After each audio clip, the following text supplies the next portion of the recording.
This is americasdemocrats.org, the weekly netcast for stand-up Democrats. I'm your host, Jim Cuddy. An expert in national security defines the two biggest threats to America 12 years after 9/11, and at a time when the NFL is limiting what you can bring into a stadium. The fall semester at colleges around the country has begun, and a former Education Department official has an idea on how to lessen the massive debt burden facing American students. And Bill Press talks with Representative Jim Moran about Syria and why the Virginia congressman doesn't attend classified briefings. Are you tired of Tea Party Republicans and Rush Limbaugh dominating the airwaves? Do you want the facts you won't get on Fox or even on CNN? Then stay tuned. Our sponsor, 21st Century Democrats, works hard to get everyday Democrats involved in returning our party to its roots and to success at the ballot box. Sit back and listen, then stand up and fight. And follow 21st Century Democrats on Facebook for all the latest progressive news. We're glad you can join us. Law professor and Homeland Security expert Michael Greenberger says the two greatest threats to national security 12 years after 9/11 are cyber warfare and chemical weapons. And we're joined now on americasdemocrats.org, the weekly netcast for stand-up Democrats, by Michael Greenberger. He's a University of Maryland law professor who teaches in two areas: financial regulation, especially futures and derivatives, and homeland security. It is in that latter capacity we invited Professor Greenberger, who is founding director of the University of Maryland Center for Health and Homeland Security, with over 60 professionals on staff working on over 90 homeland security contracts worldwide. He has also served as chair of the Maryland Governor's Emergency Management Advisory Council. Professor Greenberger, thank you so much for joining us today on americasdemocrats.org. I'm happy to be talking to you. The revelations about the National Security Agency's data collection activities, are they a serious threat to national security or a welcome window into what our government is doing? Well, I must say, even the President of the United States has said in the wake of all this that it will occasion a healthy debate in the public about the surveillance programs themselves. I think that debate is needed. The question of how badly national security has been hurt, I think there's no doubt national security has been hurt. Whether it's been hurt to the extent that the surveillance officials say it is, I think is a very much open debate. For example, the head of the National Security Agency has said that this program headed off 40 different terrorist attacks, and there are people with terrific credentials who challenge that assumption. But I think there can be no doubt. There's one question about whether the surveillance, as broad as it is needed, and whether a more targeted surgical surveillance would be adequate to protect us. The second question is among the huge amount of information that Snowden has released, has the country's national security been damaged? The answer to that probably is yes. But I think there's an open debate is whether the damage is as extensive as the security agencies are claiming. Do you worry that perhaps we went too far toward a national security state after 9/11 and that Homeland Security has become too big of an institution and economy unto itself?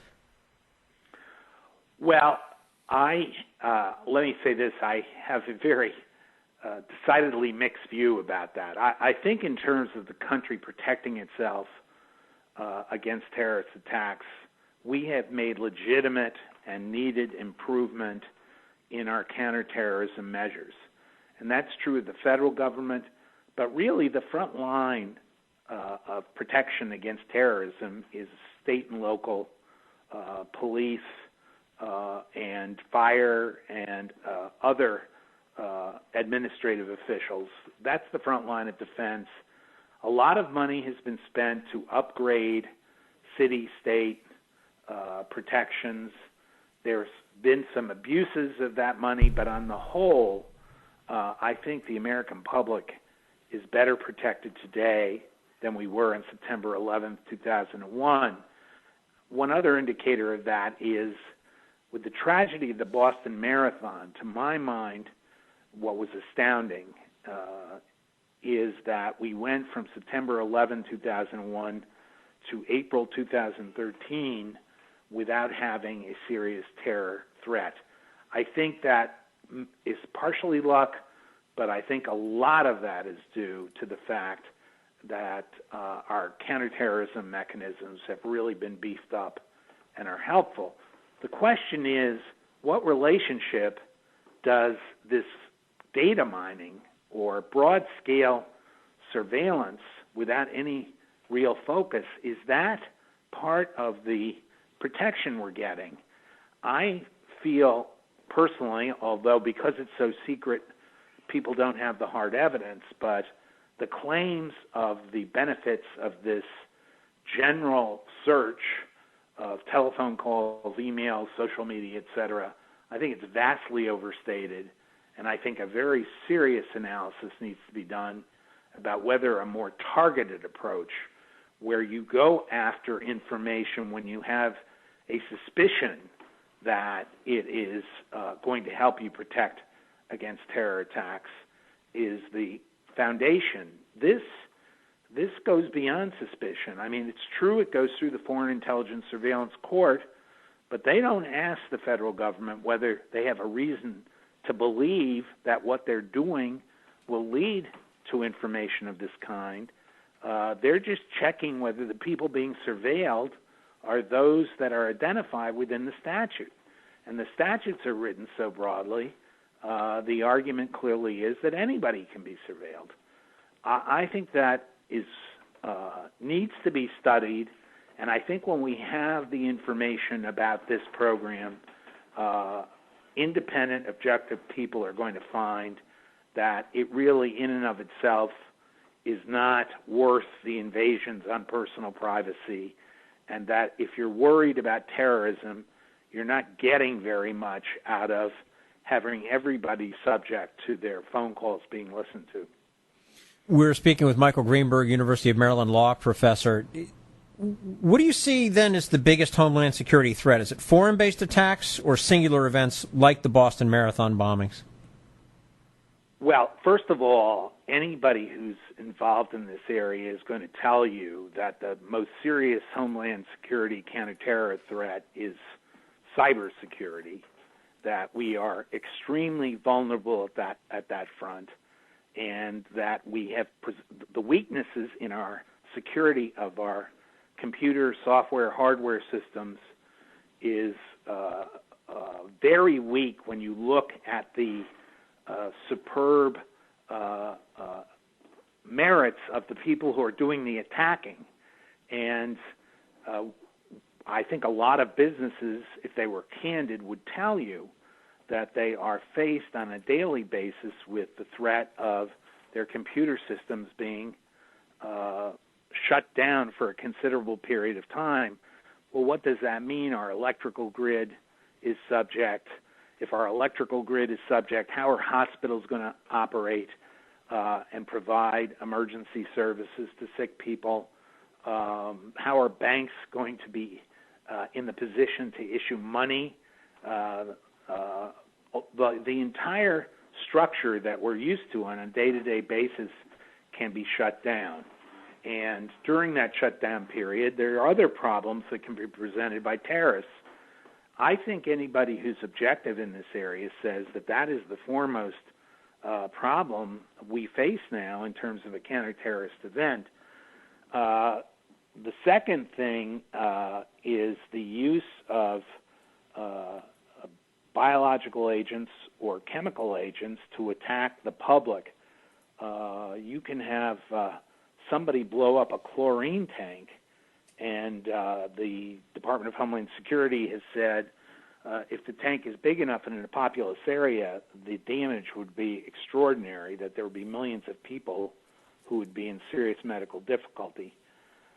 I think the Boston Marathon, I think it has always surprised me when improvised explosive devices have been a threat to our military in Iraq and Afghanistan and elsewhere abroad, that we hadn't had more improvised explosive device problems in the United States. And to me, it was something of a miracle that, the Boston Marathon, over all these years after September 11th, is the first episode we've had of that nature. I would also say I think there was a sense of futility about protecting the public in marathons because you have 26.2 miles that need to be monitored. For example, if you go to a football game, National Football League football game, you're going to have your backpack or carry-in items examined before you gain admission. If the two bombers in Boston had to have their backpacks examined, they would have never gotten into the critical area. By the way, the National Football League, I've heard, is going to announce that people cannot carry things in bags or other carrying operations into the NFL. And that's a response that you're not going to let you're not even going to look to see if there's something dangerous in a backpack. You're not going to let it in. I think since the Boston Marathon, there's been a lot of thinking about how to protect the public in a marathon event. Commissioner Kelly, Police Commissioner of New York, has offered many suggestions in the same breath where he has said the New York Marathon, which is in the fall, will go ahead, but it's going to be protected in a much more careful way. And it's my belief that we have the capabilities to protect that, and had those kinds of protections been in place in the Boston Marathon, we would not have had the sad event we had. Sounds like we're on to a new normal. Yes. Yeah, okay. Michael Greenberger, University of Maryland law professor, joining us today on americasdemocrats.org. Professor, as always, we appreciate your time with us today and look forward to speaking with you again soon. Thank you. This is americasdemocrats.org, the weekly netcast for stand-up Democrats.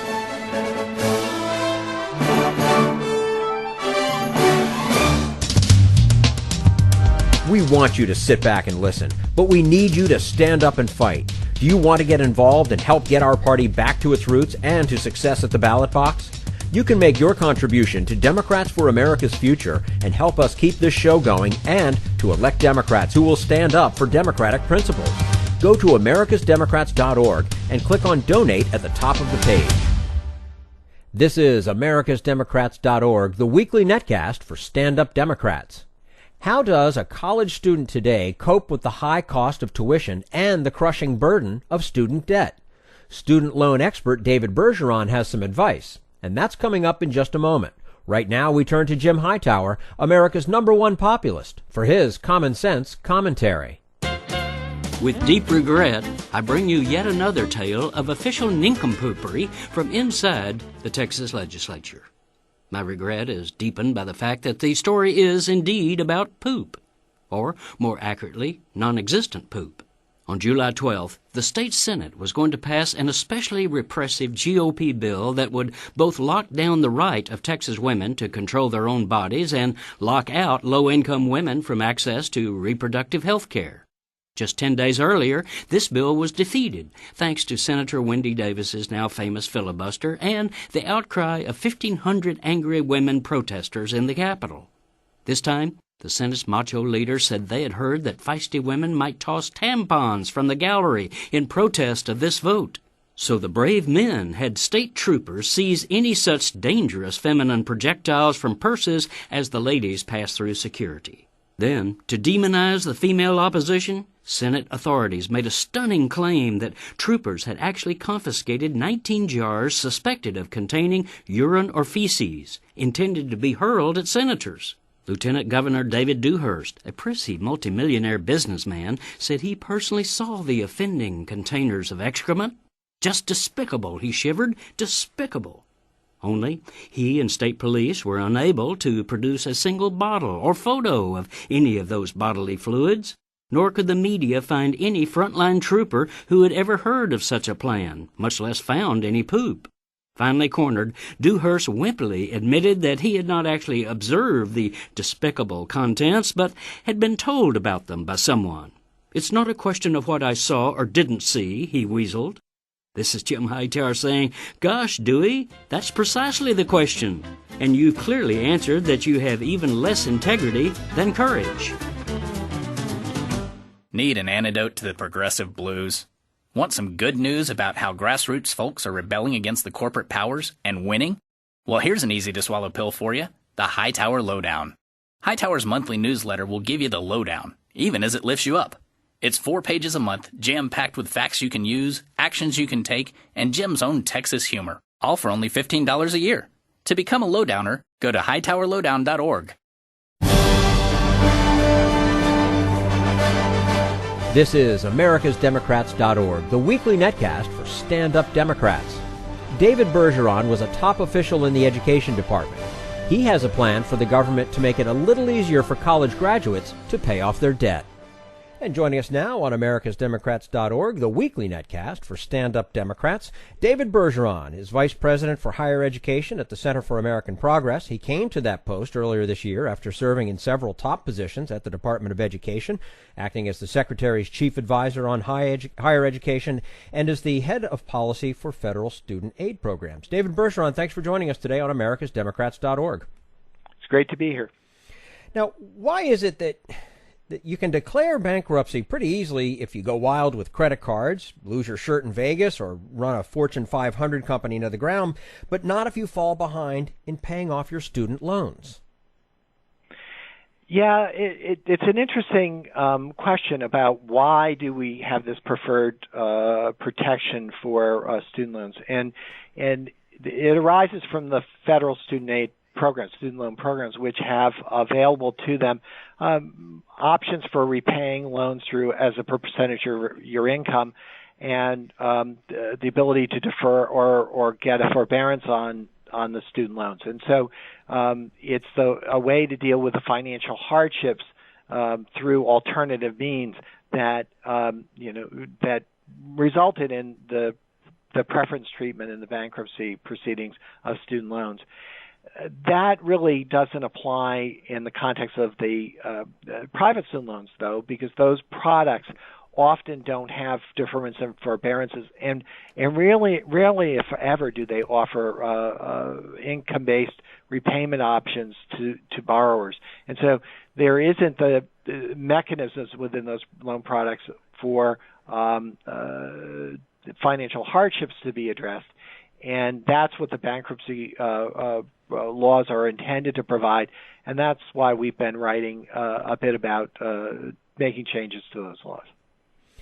Overall, how many people are trudging around with this crushing student debt on their shoulders? So we have about 40 million people in the United States today who have public and private student loans. We know from the work that we do at the Department of Education, that is done at the Department of Education, and which is done by others to do research around student loan issues. They find about 40% of borrowers are struggling with those debts. So, 40% of 40 million people is a big number. Absolutely. How much of the problem is simply due to the economy, more people trying to get a decent college education, but then being unable to find work that pays enough to let them get out of hock? So, this 40% of borrowers who are struggling at any point in time really is pretty consistent over time. You see a few more defaults when the economy's bad, and you'll see fewer defaults when the economy is cooking along well.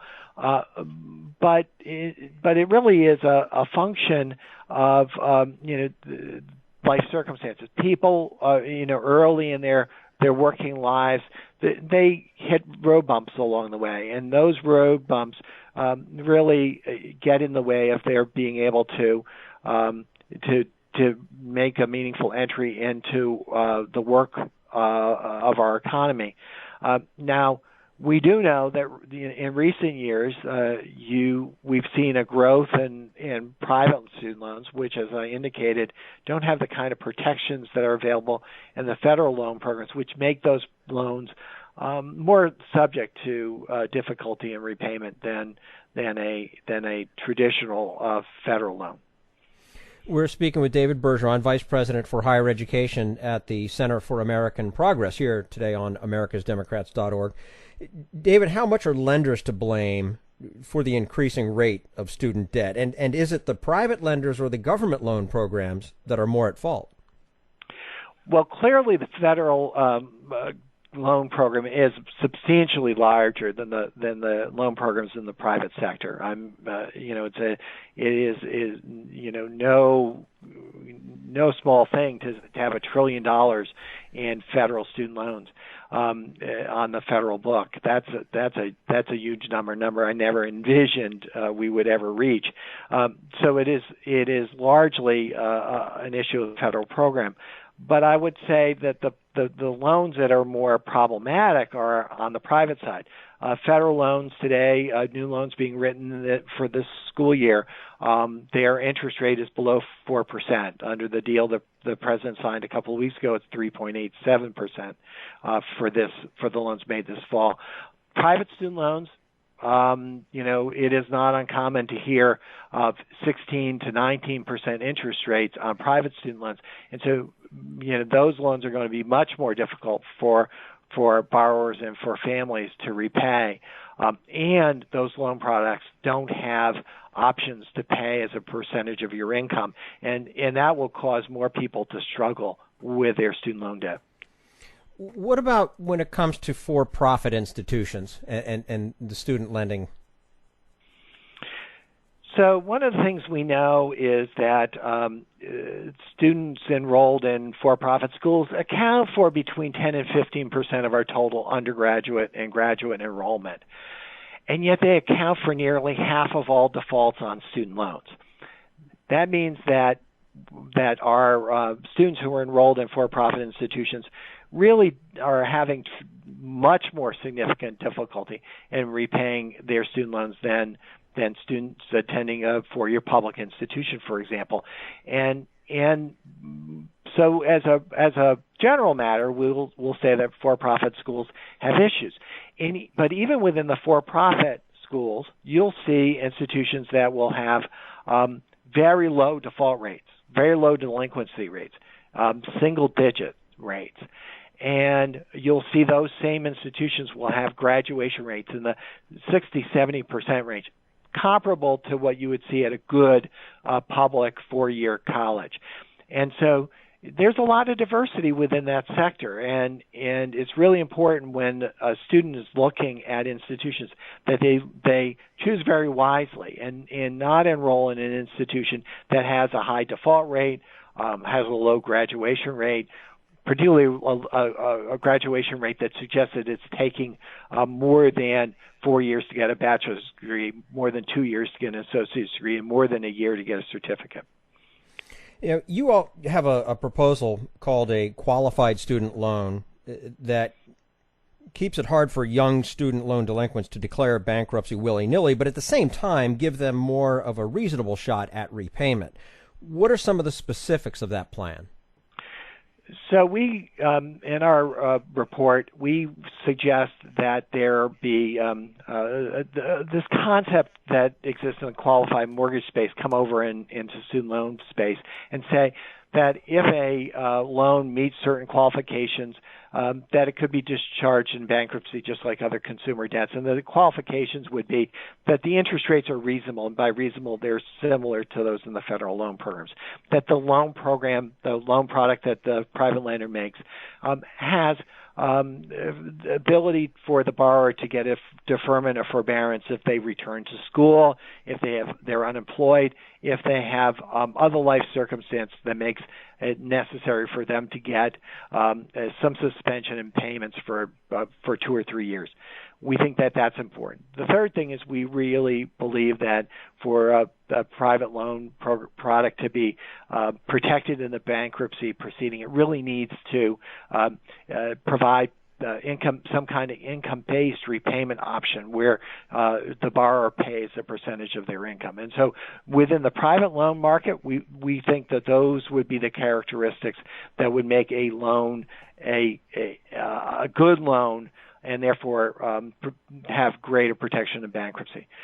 On the more broadly, though, we also think it's important that a loan be used for a good educational experience. And so, if a program at an institution has a low graduation rate, or their graduates have difficulty getting a job and earning enough money to repay their student loan, we think those loans should also be dischargeable in bankruptcy. And that would apply also to federal student loans. That if a borrower goes into a program of study with all the best intentions based on historical trends, and then all of a sudden the jobs in the industry that they were prepared for go away because of a technological revolution, why should we not give a borrower in that circumstance a second chance? Yeah. Well, now here's something. Why is college so darn expensive? And what are we as a nation getting from the higher education? Since we still can't produce enough engineers, doctors, computer experts, what's the payoff? Something's not working here. Well, you're right. Something's not working. We, over the last 5 years during the time that President Obama has been in office, we've seen federal investments in higher education increase by about $20 billion a year. During that same period, we've seen states withdraw support to higher education, totaling about $10 billion. So in part of the problem that we face is that states have been disinvesting in higher education, and that results in our students enrolled in public institutions, which is most of our students. 3/4 of our students are enrolled in public institutions, are having to pay more. Private institutions, private nonprofit institutions have lost money in the stock market. The students that they enrolled, their parents lost value of their homes and other assets during the economic difficulty over the last few years, and so there's less resources available there to help pay for college in the private nonprofits, and the private for-profits have really seen more students arrive at their campuses, and they've charged accordingly. They've raised their prices based on demand, and so taken together, that has moved us in the wrong direction in terms of affordability. The other thing though is that it's really cheap for an institution of higher education to relatively prepare somebody to be to get a psychology degree as an undergraduate, or an English degree as an undergraduate, even a teaching degree. Much more expensive to prepare a doctor, much more expensive to prepare an engineer. And so to some extent, we see institutions encouraging students to pursue passions in fields that really don't have the economic return. And one of the things that I worked on when I was in the administration, one of the things I think is really critical is to get earnings information out to consumers on something like the President's College Scorecard, so that they're able to determine whether the institution they're enrolling in is achieving good economic returns for their graduates, but also ultimately to get down to the program level so that a prospective student can look at the engineering program and say, I think I should enroll in engineering. I'm interested in science. I'm interested in math. I'm interested in the kinds of things engineers do. And by the way, it pays twice, 3 times as much as somebody who graduates with an English degree. And so I do think that it's important for us to get into the hands of students and their families information that helps them guide choices, both in terms of institution and in terms of program of study. Well, and the other issue we have too is a lot of businesses are looking for the more highly or higher educated person. So if you don't have the MBA, don't bother knocking on the door. So you're kind of, your hand is forced where you've got to do more than 4 years of school now. There's certainly a trend towards increasing levels of education beyond the bachelor's degree for business and other fields, and it reflects to a great extent, the rapid evolution of technology and approach that one learns at those higher levels of education, and so there is really a great tension there. My daughter's a senior in college, which shocks me, and this notion that you will now think about graduate school and what that costs, as a parent, concerns me. It concerns my wife even more. Well, that's best of luck to you with that, and congratulations on her being a senior. David Bergeron, Vice President for Higher Education at the Center for American Progress. David, thank you so much for joining us today on americasdemocrats.org. Look forward to speaking with you again soon. Thanks. This is americasdemocrats.org, the weekly netcast for Stand Up Democrats.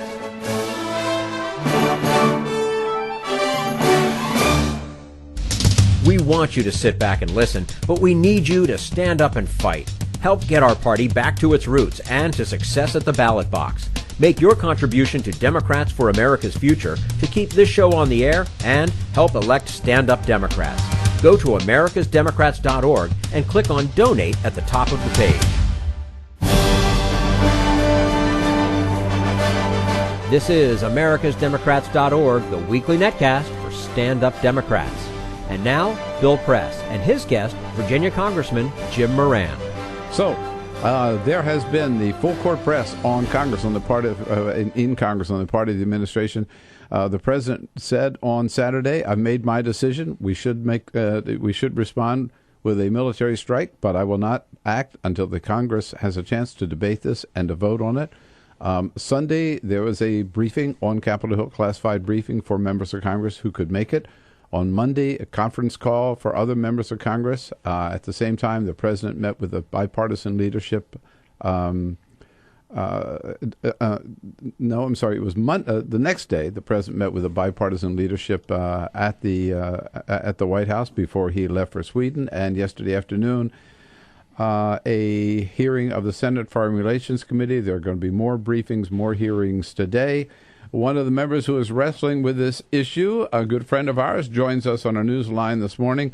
Congressman Jim Moran, representing Virginia's 8th District, right across the river from us in Northern Virginia. Hey, Congressman, good to have you with us. It's good to be with you. Have you had a chance to attend any of these briefings so far? Yes, but the problem with these classified briefings is that you can't talk about them, so you're better off not going to them and reading the New York Times the next morning.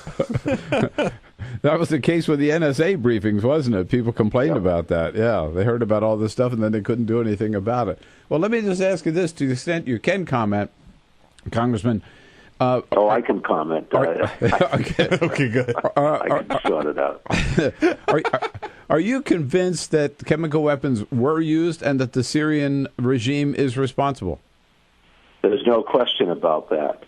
The Syrian regime prepared for 3 days for this. We saw them doing so. The weapons came from a government-controlled area into the one area that was being held by the rebels. It was a direct strike on a part of Damascus that had continued being resistant to the Assad regime, and we intercepted calls from leadership that discussed the use of the weapons. They distributed gas masks to Syrian government troops before the attack, and then we know they were in communication telling them to try to destroy the evidence before the UN inspectors are able to determine it. So there's no question but that the weapons were used by the Assad regime against rebels, and they knew that they were crossing this red line. They did so anyway, and now they're waiting to see whether there are going to be any real consequences. Do you think there should be consequences? Do you think there should be a military strike? Yes, there needs to be. The military strike is not going to war. Our ultimate objective actually would be a negotiated resolution that would include all the parties, so that it would diminish Assad's control. But we don't think that there's anybody in the country right now that could take over running the country. But we know that Assad can't continue this war against his own people, and if we don't respond to the use of chemical weapons, then he's going to continue to use them. And as Senator Kerry has said, it sends a signal, the wrong signal, to Iran and North Korea and other countries who might use chemical weapons with impunity as well. You mentioned Senator Kerry, or Secretary Kerry, we have to call him now, making that point. I just want to play for our listeners and our viewers, Senator, or Congressman. This was Secretary of State Kerry at the Senate Foreign Relations Committee yesterday, making the very point that you just quoted. The message is that he has been granted impunity, the freedom to choose to use the weapons again, or force us to go through this cycle again, with who knows what outcome after once refusing it. We would have granted him the capacity to use these weapons against more people. So it would be a green light to Assad and to other dictators who might consider using them. But, Congressman, there are two arguments that we hear from some of our listeners and also from some of your colleagues here on the show. One is, okay, there's got to be a response, but why does it always have to be us? Because we have made the choice to put more than $500 billion every year into our military complex, and as a result, no other country bothers trying to be competitive with us. So we now have the largest military in the history of the world, frankly, but it's larger than all other militaries combined, including Russia and China. We are the only military who can stop the use and proliferation of weapons of mass destruction. And if we are the only ones with that ability, then unfortunately we have the responsibility to enforce our values. And, you know, you can make an argument that we shouldn't have made that choice, but we make that choice several times every year to make that kind of an investment in our military capability. No other military has anywhere near the logistical capability nor the intelligence capability, let alone the weapons ability that we have invested in. And so the rest of the world looks to us to see what we're going to do. They recognize that there's no other country on the face of the earth that's competitive with us, no other country that can enforce our priorities and values, and so they wait to see what are going to be those priorities and values. Congressman Jim Moran from Northern California joining Northern Virginia. I'm sorry about that. Many times I wish I were in Northern California, but I represent Northern. Hey, I wish I were there right now too, Congressman. I'd be home if I were there. So, from Northern Virginia, joining us on our newsline. And the other concern, which I'm sure you've heard and we've heard many times, is, well, you know, we got to do something, but the consequences of acting, we don't know what Assad might do in response to that. And, you know, we could getting ourselves into wider war or an attack on Syria, attack on Turkey, an attack on Israel. Does that concern you? Well, sure. All of these things are possibilities.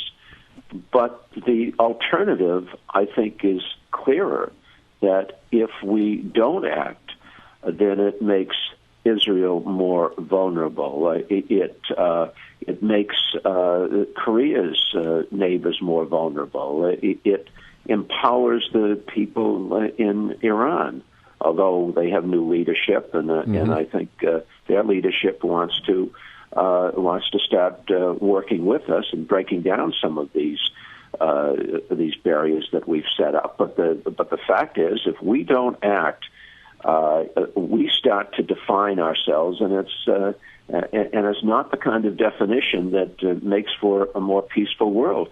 This really goes far beyond Assad and Syria. This is about the kind of world we want to leave to our kids and grandkids. And if we don't stop the use of weapons of mass destruction now, then it becomes the new norm. And that's not a world that I want my kids to be living in. Does this have echoes of Iraq to you, Congressman? You were there for that vote. Yeah, it does. And I felt just as strongly that we should not have gone into Iraq. In fact, when 80% of the American people supported it, I just as strongly opposed it. When the Washington Post was writing daily editorials urging us to go into war in Iraq. I was confident in my judgment that we should not do that. The motivation was suspect, and the data was specious. We did not have the kind of information we have with regard to Syria. This was something that the Bush administration wanted to do in response to 9/11, even though Saddam had nothing to do with 9/11. But there were a number of people pushing it, primarily neocons, for reasons that I didn't think justified going to war. And I've never questioned that judgment, and I think more people would agree now. But this is a different situation. This information is accurate. We don't have a president that wants to go to war to prove himself or to appease other groups. He doesn't want weapons of mass destruction to be used with impunity. And John Kerry feels the same way. Kerry is not a warmonger. Kerry believes in diplomacy. And Kerry knows that this is not going to be resolved with an all-out war because we're the only ones who could conduct that war, and we're not going to put boots on the ground. But he also knows that we've got to degrade Assad's military, so he'll come to the table and we can try to form a more inclusive government, including the moderates, within the rebel forces. Congressman, I hear you loud and clear. I hear you say, I believe, I want to confirm, if the vote were held today, you would vote yes, correct? I would vote yes, absolutely. And how do you think Congress will vote in the end? Well, we would lose if the vote was held today. But there is a different version that my colleague Jerry Conley from Virginia and my colleague Chris Van Hollen from Maryland, both of whom are close friends, they've come up with a more limited resolution, limiting it to 60 days and possibly an extension to another 30 days and guaranteeing there'll be no boots on the ground.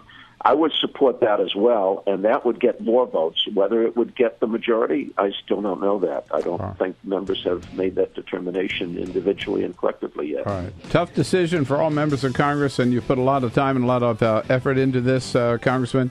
More work to go. We'll be following that, and we thank you so much for your time this morning. Thanks, Congressman. It's good to be on with you. Thank you. Jim Moran, great guy from Northern Virginia, does a great job making very clear he supports it for all the right reasons. That's all for americasdemocrats.org. Thank you to all who made today's show possible. Michael Greenberger, David Bergeron, and the entire Bill Press team. And thank you for listening. If you liked what you heard, please get involved in our efforts to keep this show going and to elect Democrats who are bringing the party back to its roots. Go to americasdemocrats.org and click on Donate at the top of the page. And be sure to find 21st Century Democrats on Facebook. For americasdemocrats.org, I'm your host, Jim Cuddy.